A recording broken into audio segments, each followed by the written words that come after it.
Yanvarın 24-də paytaxtın Sabunçu rayonunda qətl törədilib. Belə ki, rayon prokurorluğuna 1959-cu il təvəllüdlü Həyat Ağayevanın öldürülməsi barədə məlumat verilib. İlkin araşdırmalarla 1981-ci il təvəllüdlü Emil Ağayevin bıçaqla xəsarətlər yetirərək Həyat Ağayevanı qəsdən öldürməsinə əsaslı şübhələr müəyyən edilib. Faktla bağlı Sabunçu rayon prokurorluğunda Cinayət Məcəlləsinin 120.1 qəsdən adam öldürmə maddəsi ilə cinayət işi başlanıb. Emil Ağayev iş üzrə şübhəli şəxs qismində tutulub.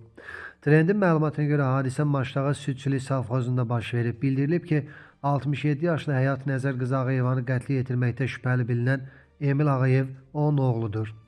İddialara görə Emil Ağayev əvvəllər narkotik istifadəçisi olub. O hətta bir müddət aidiyyatı dispanserdə vasıllığa görə müalicə alıb. Mərhumun yaxınları bildirib ki, Emil Ağayev hadisəni əvvəlcədən planlayıb. Çünki o, həmin gecə yoldaşı ilə birgə qaynanası gildə qalıb. Səhər saatlarında evə qayıdaraq anasının iş yerinə taksi göndərib, onun təcil evə gəlməsini xahiş edib. Bundan sonra anasını bıçaqla, xüsusi amansızlıqla qətlə yetirib.